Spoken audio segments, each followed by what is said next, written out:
Vamos a la escritura ahora, hermanos, a la palabra de Dios. Segunda carta de Pablo a los Corintios, capítulo 4, verso 1 al 6. Segunda carta de Pablo a los Corintios, ya estamos en el capítulo 4, verso 6, con la ayuda del Señor. Este próximo sábado también tenemos noche de adoración y oración. Próximo sábado a las 7 de la noche. Aquí les esperamos, hermanos, para también estar clamando presencialmente con la ayuda del Señor. Segunda carta a los Corintios, capítulo 4, verso 1 al 6. Cuando lo encuentran, le pido nuevamente que se pongan de pie y vamos a leer todos juntos. Y dice así: por lo cual, teniendo nosotros este ministerio, según la misericordia que hemos recibido, no desmayamos. Nuevamente repetimos este verso. Por lo cual, teniendo nosotros este ministerio, según la misericordia que hemos recibido, no desmayamos. Padre, en esta hora queremos que tú hables, Señor, a nuestro ser. Habla a nuestra mente, a nuestra conciencia, a nuestra sabiduría, pero también habla a nuestro espíritu.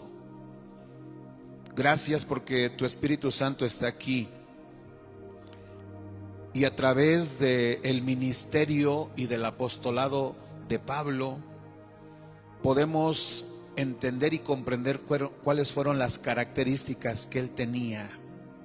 Y que también nosotros como iglesia podamos, Señor, manifestar y reflejar esas cualidades, esas virtudes que tu Espíritu Santo ha puesto en cada hijo tuyo, Señor. Muchas gracias. Usa mi vida para tu honra, tu gloria, para tu servicio. Y que seas tú, Espíritu de Dios, únicamente dando la interpretación correcta a tu palabra. Bendice a esta iglesia presencial, también a la iglesia virtual.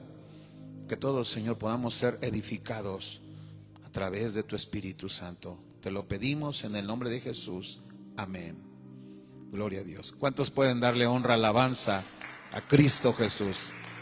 Ocupen su lugar, hermanos.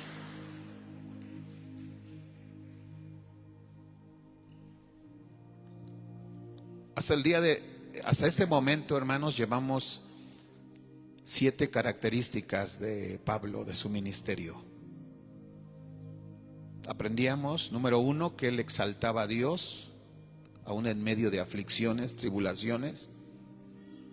Él nunca dejó de darle honra y gloria a Dios. Otra característica, aprendíamos que él se mostró indulgente, era bueno, aún con las personas que lo perseguían, con sus detractores.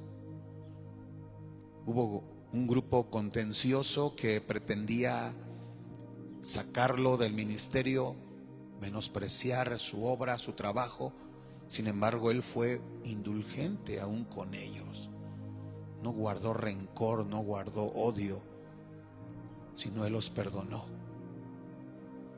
La tercera característica que aprendíamos es que él, en lugar de condenar a aquellos que habían caído en pecado, que por una u otra situación tropezaron espiritualmente, se resbalaron espiritualmente,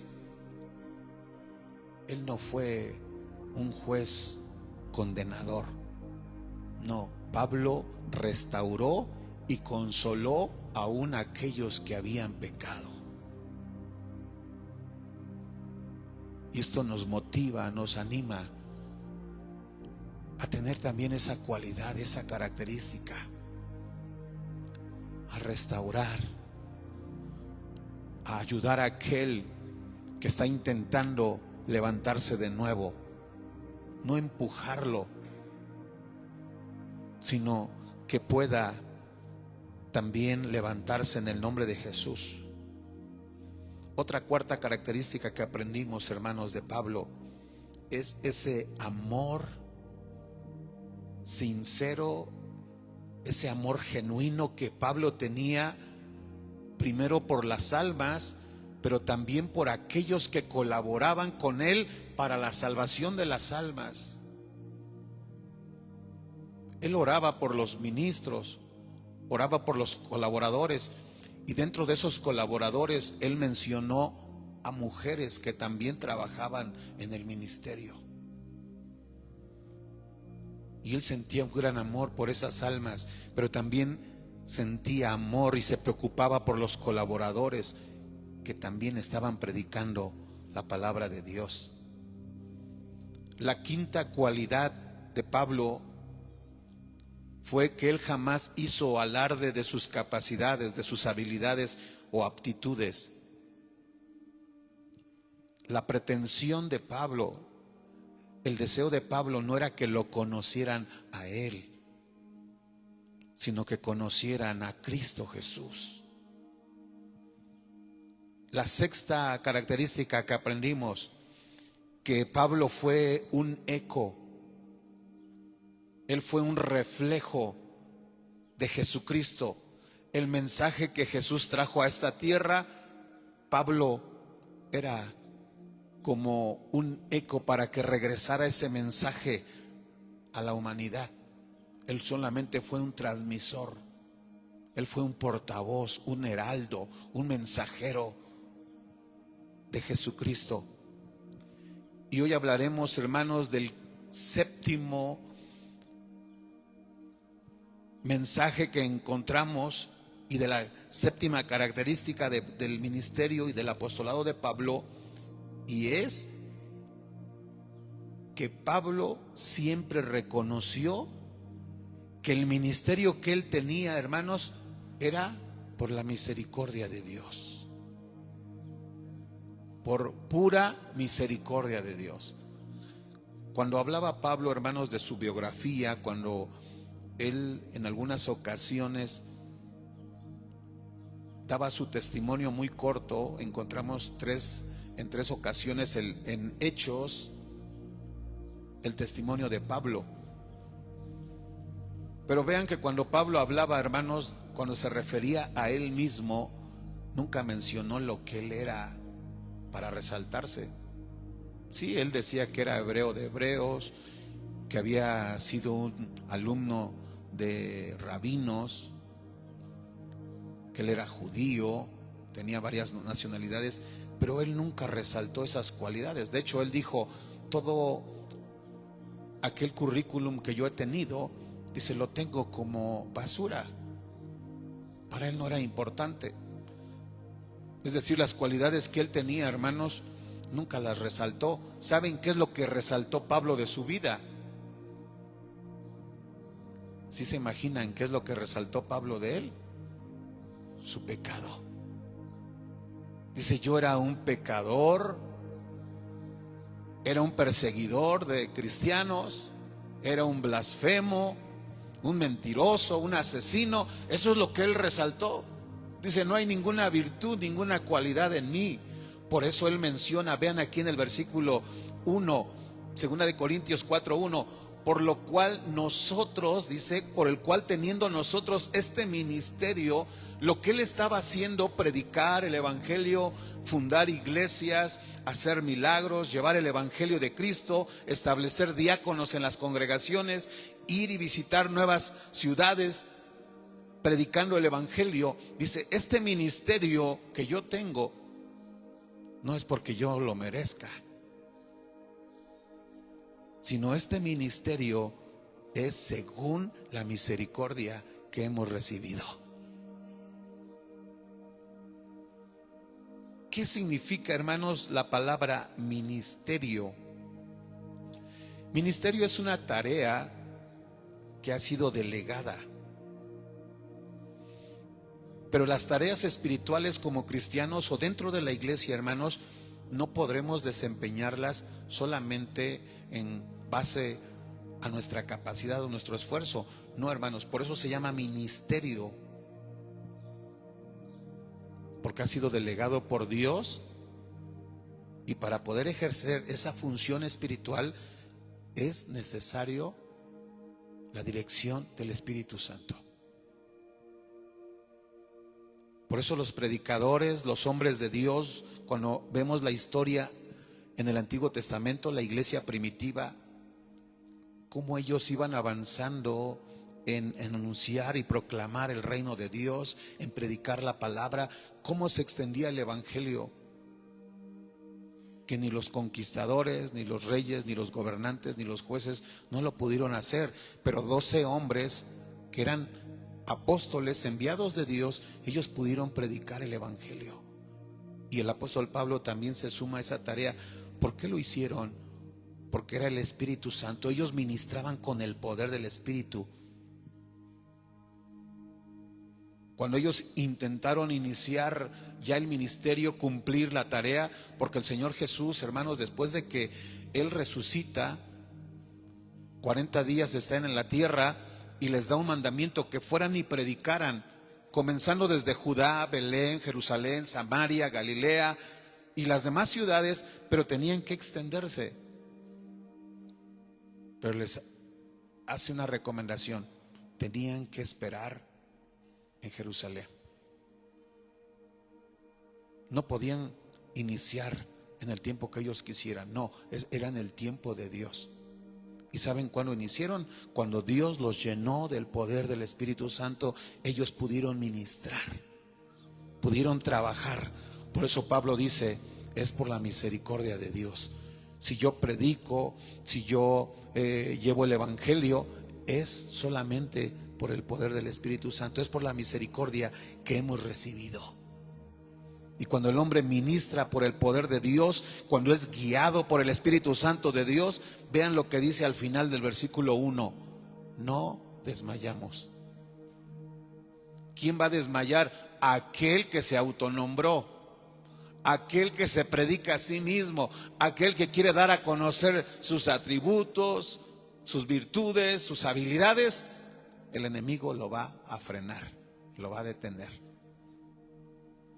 Pero aquel que predica a Cristo, que anuncia a Cristo, que le da la gloria al Señor, que reconoce que los ministerios, que la tarea que Él ha tenido es por misericordia de Dios, que es el Señor el que nos llamó, Él es el que nos levantó, Él es el que nos envía, Él es el que nos respalda. Jamás vamos a desmayar, porque es en el poder de Dios.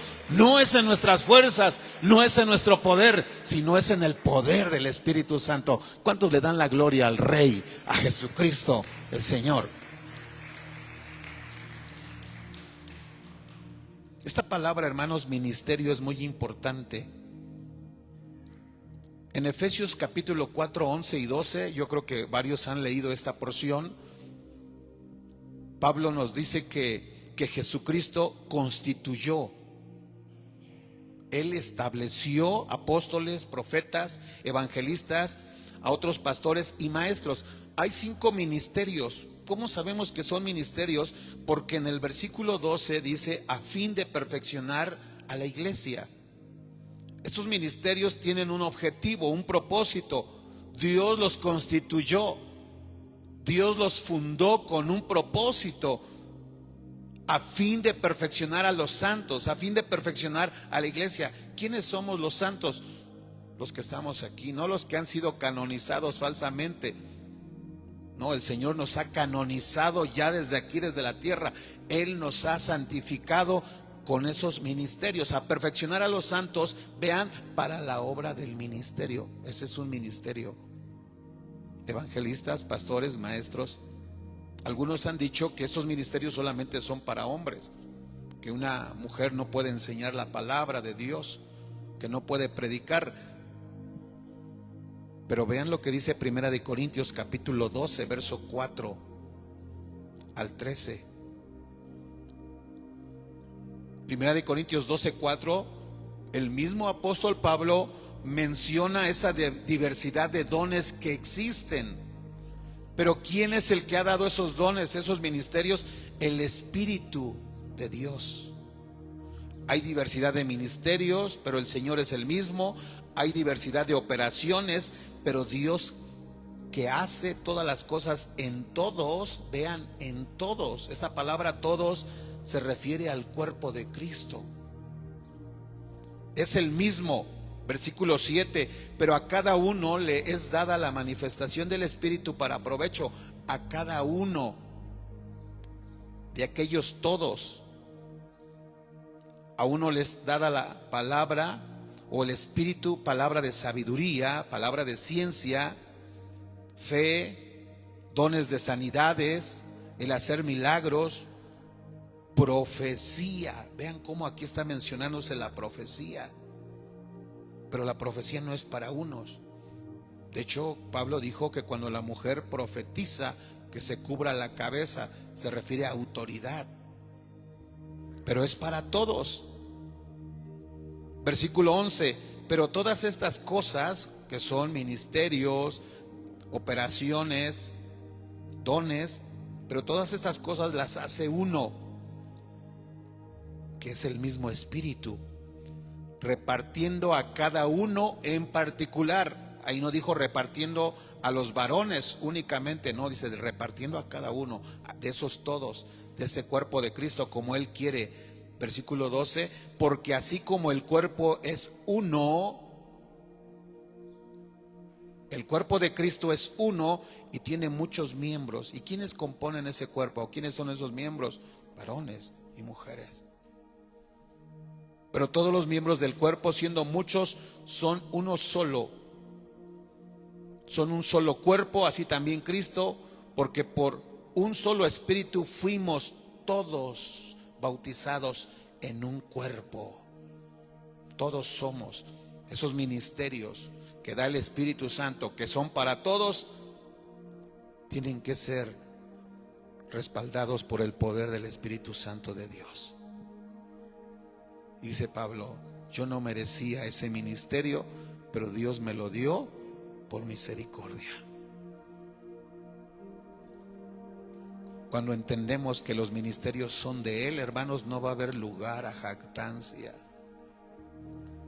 Cuando el hombre puede caer en el peligro de jactarse, cuando piensa que son de Él. Muchos sí se han equivocado. Muchos han pensado que es que Él tiene el don de sanidad. No, el don de sanidad es de Él, es de Dios. Nosotros, a través de nosotros, el Señor puede ministrar sanidades, milagros, don de ciencia, don de sabiduría, don de profecía, hablar la palabra. Pero los dones no son nuestros, los dones son de Dios. Los hemos recibido. Vean aquí en el versículo número 1, dice, hemos recibido. Pablo reconoce eso, que lo ha recibido. Y algo que recibes es algo que no es tuyo. Es algo que alguien más te está otorgando. Y eso no permitirá que nosotros seamos autosuficientes. Porque cuando todo lo tienes tú, no recibes nada, todo es tuyo, te pertenece. Dicen, no, esto es mío. Pero cuando entiendes que Dios te ha bendecido, que las bendiciones tú las has recibido de Dios, entonces tú vas a compartir con otros esas bendiciones que Dios te ha dado. ¿Cuántos hemos recibido de parte de Dios abundantes bendiciones, riquezas? Y cuando reconocemos que es la misericordia de Dios, hermanos, esa bendición va a continuar. La bendición de Dios fluye. La bendición de Dios avanza. Porque Dios se da cuenta y dice, mi hijo, él reconoce que esas bendiciones no son de él, sino que esas bendiciones provienen de Dios. Bendito sea Cristo Jesús. Dijo el rey Salomón, uno de los hombres económicamente más poderosos. Proverbios 3, 5 y 8. Él decía, fíate de Jehová de todo tu corazón.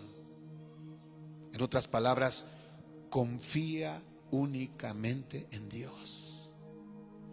Y no te apoyes en tu propia prudencia. A veces, hermanos, el conocimiento que tenemos, la experiencia que tenemos como individuos, como personas, pues nos ayuda a nosotros, es muy bueno. porque esa experiencia la podemos compartir con nuestros hijos, con nuestra familia. Esa experiencia es muy buena porque la hemos aprendido a lo largo del estudio, a lo largo de la experiencia, aún del fracaso, de las caídas. Hemos aprendido mucho, hermanos. Pero el rey Salomón dijo: no te apoyes en ese conocimiento que tú tienes, sino confía en el Señor. Dice el versículo 6: reconócelo en todos tus caminos. ¿Por qué hace hincapié en esta palabra reconócelo? Porque aquel que se apoya en su prudencia, en su sabiduría, en su intelecto, llega el momento que el hombre, hermanos, empieza a subir.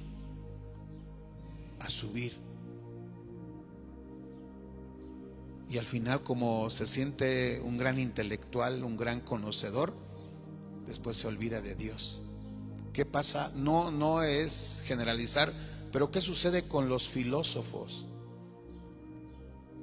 ¿Qué sucede con los hombres intelectuales, los especialistas? El que es humilde y que quiere seguir avanzando va a reconocer a Dios, pero muchos ya no reconocen. Antropólogos, físicos, químicos, ya no reconocen a Dios. Y dicen: ¿quién es Dios? Pero hay hombres de ciencia, hay especialistas, hay médicos, cirujanos, hombres preparados que sí reconocen a Dios. Y cuando ellos reconocen a Dios, dice aquí: Él enderezará tus veredas. Si no sabes lo que tú vas a hacer, muchos no saben cómo hacer una operación, como nos compartía la hermana cuando ese especialista tenía que hacer una operación que era de más de 6-8 horas. El médico le dijo, porque sabía que ellos eran cristianos, dice: ustedes encomiéndense en Dios, porque esta operación es muy difícil, pero si ustedes le piden a Dios, solamente Él nos puede ayudar. Vean cómo hombres de ciencia reconocen y tienen una necesidad de Dios. Y cuando Dios se da cuenta que el hombre le reconoce, dice que Él endereza nuestras veredas. Él nos muestra el camino correcto. Él sabe lo que vamos a hacer. Versículo 7: no seas sabio en tu propia opinión, teme a Jehová, apártate del mal, porque será medicina a tu cuerpo y refrigerio a tus huesos. Aquel que no confía en el Señor, que se cree el sabio y saca a Dios de su vida, eso empieza a generarle daño aún físico. Pero cuando el hombre reconoce a Dios, recibe medicina, recibe refrigerio para sus huesos, recibe calcio para sus huesos, es fortalecido porque no confía en él, sino confía en Dios. Y así como el rey Salomón, también hubo un profeta, Jeremías, capítulo 17, verso 7. Él dice: bendito el hombre que confía en el Señor y pone su confianza en Dios. Aquel hombre que confía en el Señor, dice, va a ser bendito. Lo mismo que le dijo el ángel a María: tú vas a ser bendita. Igual aquel que confía en el Señor le dice: tú vas a ser bendito porque confías en el Señor. Y ser bendito significa que recibes la bendición de Dios,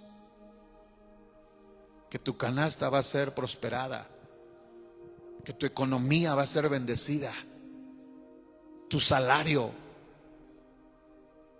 Vas a reprender al devorador, espíritus saqueadores.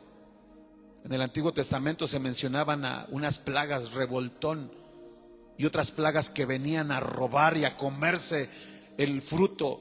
Dañaban la oliva, la uva, y se metían esas plagas a los terrenos, a los territorios de Israel y de Judá.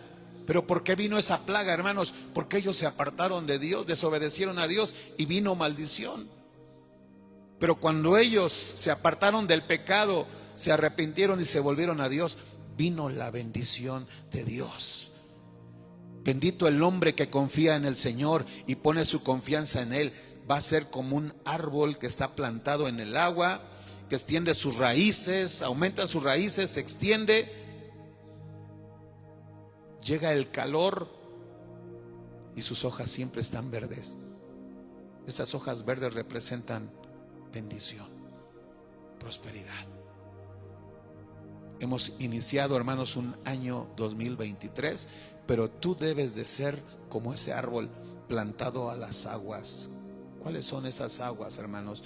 A las promesas de Dios. Las aguas representan la palabra de Dios. Tú tienes que estar arraigado en la palabra. Esto es decir, confiando en las promesas del Señor, porque las promesas de Dios son verdaderas. Dice, en época de sequía no se angustia y nunca deja de dar fruto. Ese árbol que está plantado, podrá venir una sequía, podrá venir el calor, pero él está ahí en el agua y nunca se va a secar. Y así tú, hermanos, podrá venir deuda económica, falta de trabajo, falta de ventas, pero si tú estás confiando en las promesas del Señor, tú vas a estar siempre verde, siempre produciendo. Vendrá la sequía, el enemigo tal vez va a poner sequía, pero tú siempre vas a estar dando fruto, porque la bendición de Dios está con nosotros. ¿Cuánto le dan gracias al Señor por esa bendición? Pero esta bendición es ¿para quién? Para los que confían en el Señor. Por eso Pablo, hermanos, reconocía a Dios. Él sabía que ese ministerio, que lo que tenía, era porque Dios se lo había dado, simplemente por misericordia.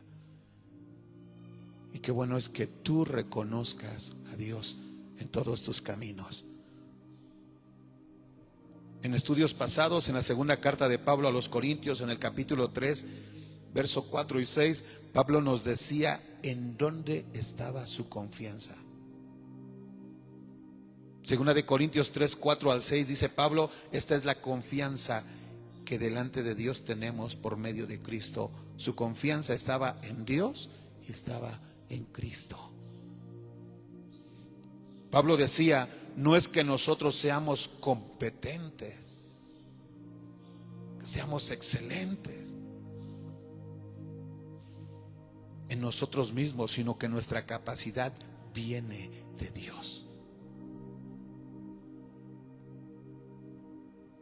Nuestra capacidad viene del cielo, del Espíritu Santo. Dice, Él es el que nos ha capacitado para ser servidores de un nuevo pacto. Alabado sea el nombre del Señor Jesucristo. Aquí nos damos cuenta, hermanos, cómo el apóstol Pablo, número uno, siempre reconoció que su ministerio era gracias a la misericordia de Dios y no a las capacidades del mismo. En segundo lugar, Pablo, después de que reconoce, hermanos, ese ministerio, también él descubre que como ese ministerio venía de parte de Dios, él lo recibió, no era de él mismo, tenía que conservarse con dignidad, vivir en santidad. Vean lo que dice segunda carta a los Corintios, capítulo 4, en el verso 2, dice, antes bien renunciamos a lo oculto y vergonzoso, no andando con astucia, ni adulterando la palabra de Dios, sino por la manifestación de la verdad, recomendándonos a toda conciencia humana delante de Dios. Pero si nuestro evangelio está aún encubierto, entre los que se pierde está encubierto. Vean, hermanos, cómo Pablo respeta este ministerio, valora ese ministerio. Él entiende que lo había recibido de Dios, pero ahora él tenía que conservarse en santidad, en dignidad. ¿De qué manera? Número uno, renunciando a lo malo. Y renunciar significa alguien que abandona voluntariamente una cosa que posee o algo a lo que él cree que tenía derecho, pero que él se priva de ese derecho. Eso es renunciar, hacerlo voluntariamente. Muchos de los que estamos aquí, hermanos, un día renunciamos al mundo, al pecado, a la maldad. No porque Dios nos obligó por miedo, por temor, no, sino que nosotros voluntariamente decidimos abandonar lo malo. Dice Pablo, renunciando a lo malo, abandonando voluntariamente. También dice, número 2, no andando con astucia. ¿Qué significa astucia? La astucia es la habilidad para comprender las cosas, pero también para obtener provecho o beneficio mediante un engaño. Eso significa ser astuto. Que tienes muchas habilidades, pero que esas habilidades, esas capacidades las usas para el mal.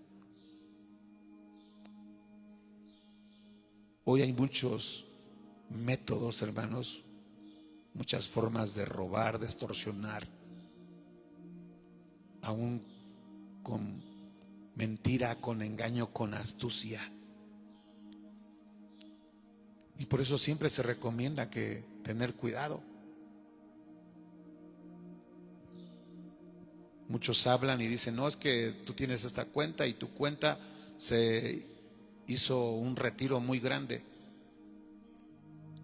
y necesitamos que nos des tu número de cuenta para poder bloquear ese retiro que se va a hacer. Y hay personas que caen en la trampa y dan sus números ingenuamente, y resulta que al fin les vacían su cuenta o los estafan. Esa es la astucia.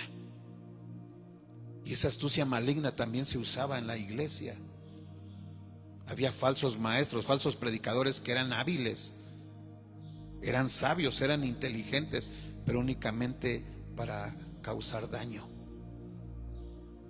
para afectar a la iglesia de Jesucristo.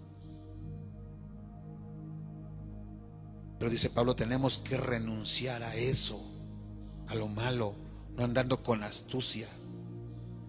Pero esa astucia era una habilidad o una acción hábil con que se pretendía engañar a alguien para conseguir algo.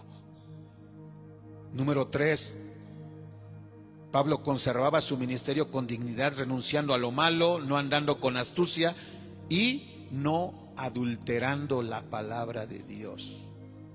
Esta palabra, hermanos, adulterar, viene del griego adolos. Dolo sabemos que es con mal, pero adolos es lo contrario al mal, con el bien, que significaba pura, sin engaño. Cuando Pablo mencionaba, hermanos, esta frase de no adulterando la palabra de Dios, significaba que se tenía que predicar solo la palabra pura, la palabra auténtica, genuina, sin engaño. Porque adulterar significa corromper, rebajar, diluir, mezclar con otras cosas. Él no quería que se adulterara la palabra de Dios, que no se diluyera la palabra, que no se rebajara, que no se mezclara con otras cosas. Porque hoy sí se continúa, hermanos, predicando de la palabra, pero se le combina con psicología, con motivación, la palabra más otras cosas. No, simplemente la palabra es suficiente, hablando con la verdad, llevando a las almas delante de Dios y manifestando el evangelio.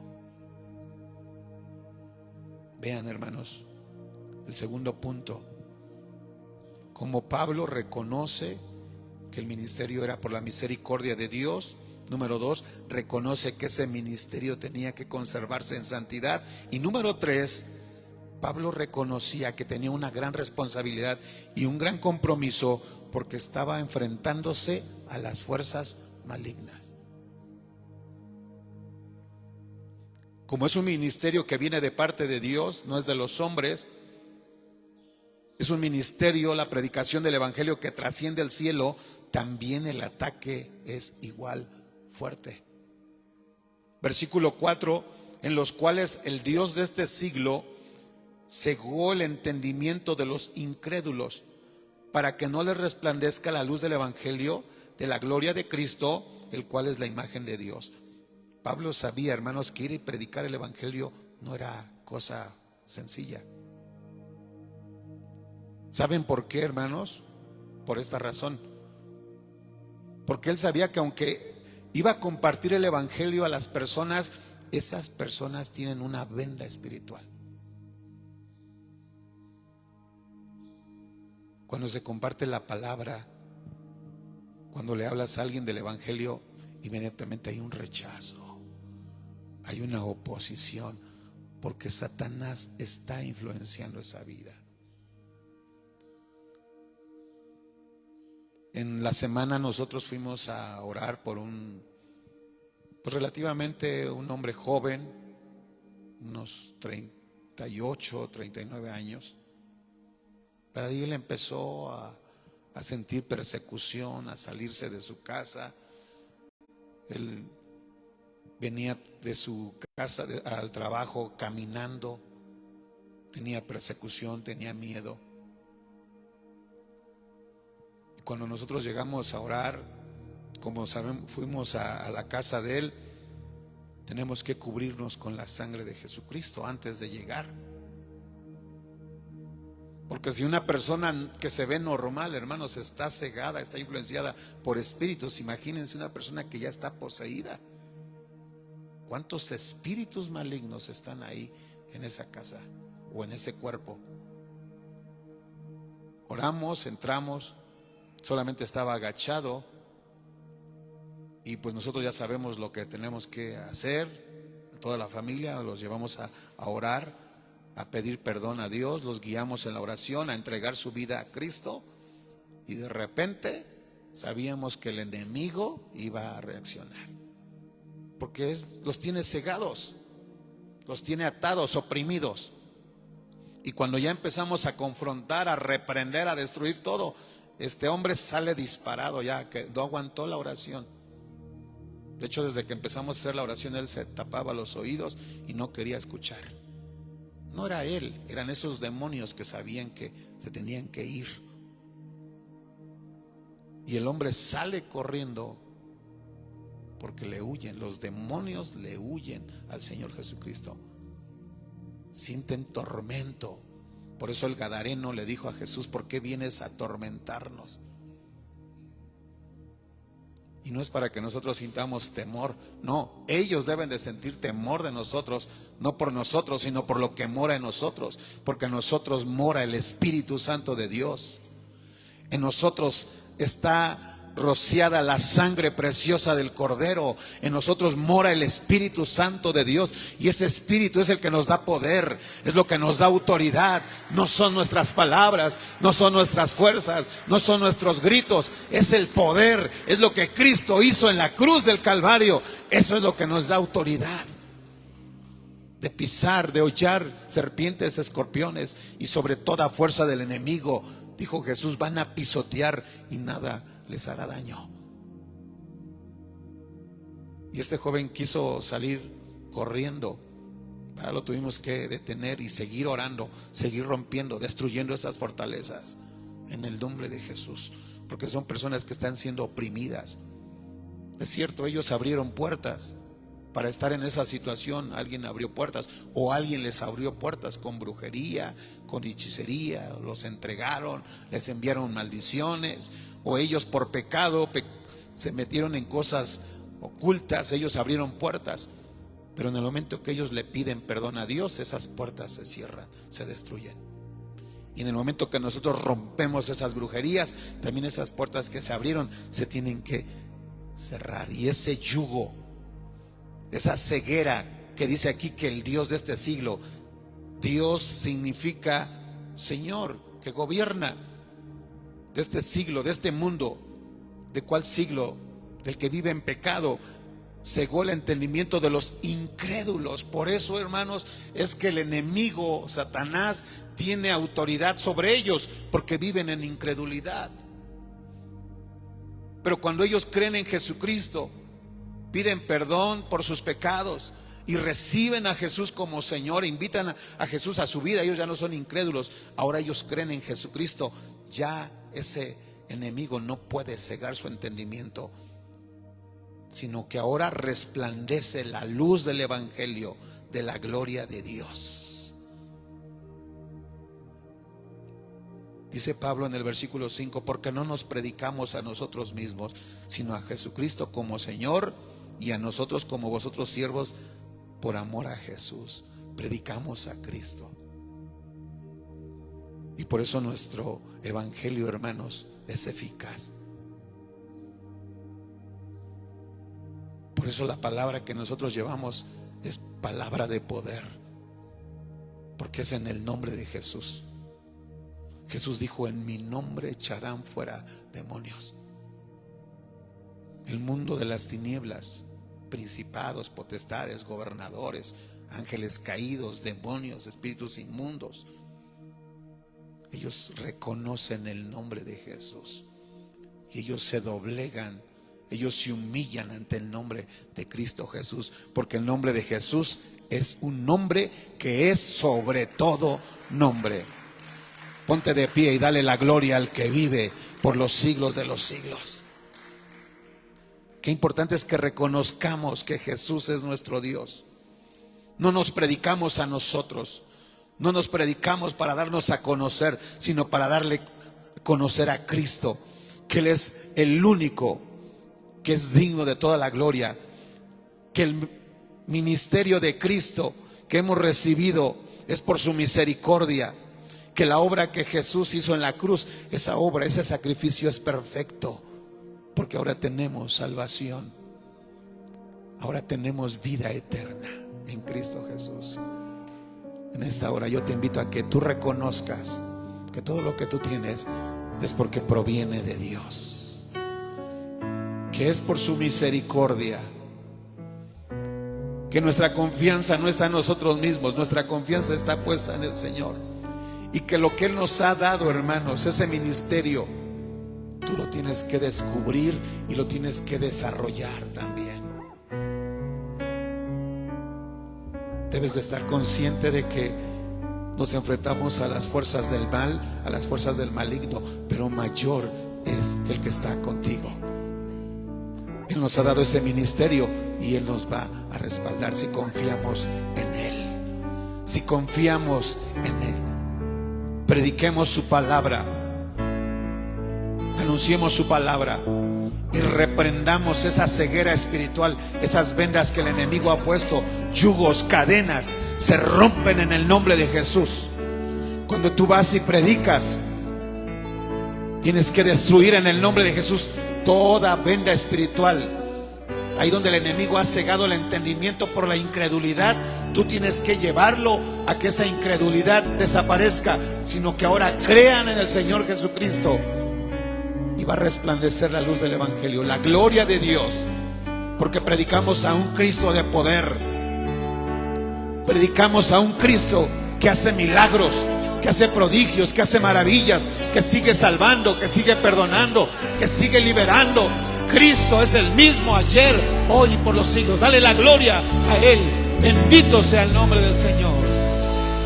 Sobre los cielos se escucha un sonido celestial,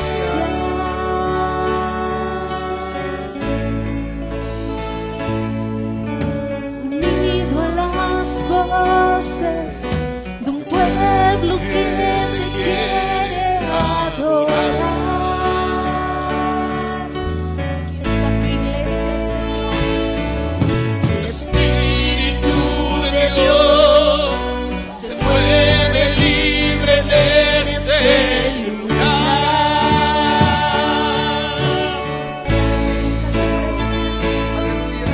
El Padre alegre está al ver la novia unirse a adorar. Te adoramos, oh Rey, te bendecimos, Señor. La tierra canta, el cielo adora y todos gritan que tú eres santo.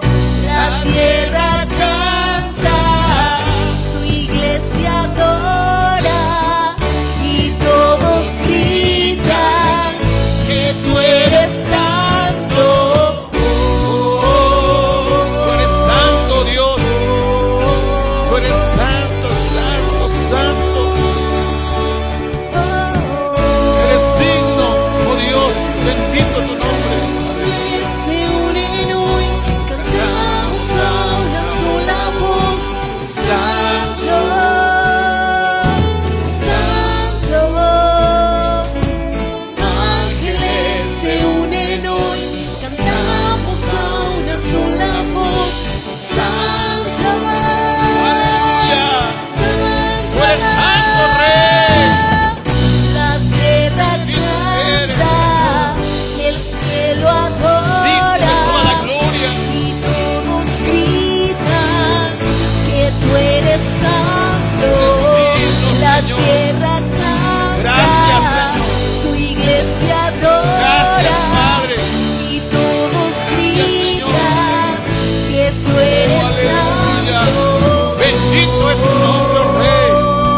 Bendito eres por los siglos de los siglos, Señor.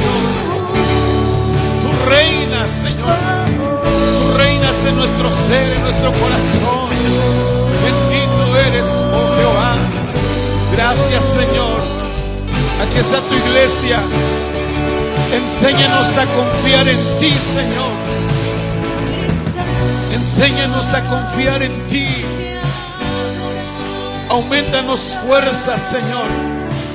Aquel que está cansado, aquel que se siente, Señor, sin fuerzas, aún físicas, materiales o fuerzas espirituales, aquí está su Señor. Confiamos en tu poder. Confiamos, Señor, en tu gracia, en tu misericordia. No confiamos en nuestras fuerzas, porque a veces se extinguen, a veces se agotan. Confiamos en la fuerza de tu poder. Gracias, Señor, aquí está tu iglesia. Ayúdanos a estar plantados, que nuestra fe, nuestra confianza, Señor, esté en tu palabra, en tus promesas, Señor. Que confiemos en ti, que te busquemos, Señor. Que la prueba, que la lucha no nos llene de temor. Las circunstancias, Señor, no traigan confusión o miedo a nuestra vida. Porque aunque venga, Señor, la sequedad, aunque tengamos que pasar por un desierto, nosotros estamos, Señor, edificados en tus promesas. Y tus promesas son fieles, son verdaderas. Bendice, Señor, a tu iglesia. Bendice, Señor, cada mes de este nuevo año. Derrama bendición en enero, en febrero, en marzo, en abril. Que tus bendiciones, Señor, se derramen sobre tu pueblo, sobre tu iglesia. Bendice su economía, sus finanzas, Señor, su salario, sus ingresos. Bendice, Señor, todo ese dinero que entra, que llega a sus bolsillos, Señor. Que sea bendecido, que sea santificado. Que esos espíritus devoradores no tengan derecho, que ellos no puedan tomar de esas bendiciones que tú nos has dado. Derrama bendición, Señor, sobre tu iglesia, sobre tu pueblo, Señor, su casa, a los que les has dado un vehículo, un auto, Señor, también que sea bendecido. Reprendemos todo espíritu de descompostura, todo espíritu de avería, espíritus de accidente. Reprendemos todo espíritu maligno, Señor. Tu palabra dice que bendito es el hombre que confía en Jehová. Bendito es el hombre que confía en Dios. Gracias, Señor. Gracias, Señor. Bendice a tu iglesia. Bendice a tu pueblo. Bendice las actividades del miércoles, del viernes, Señor, del sábado, del domingo. También bendice este proyecto del reloj de oración, Señor. Sabemos que vamos a ser bendecidos, vamos a ser fortalecidos y vamos a ver tu mano de poder. Vamos a ver tus maravillas, Señor, como hasta ahora. Gracias, Señor. Vamos a salir, llévanos con bien. Que el amor de Dios, la gracia de Cristo, la unción del Espíritu Santo sea con todos, desde hoy y siempre. Amén y amén. Dale alabanza a Cristo Jesús. Bendito eres, oh Dios.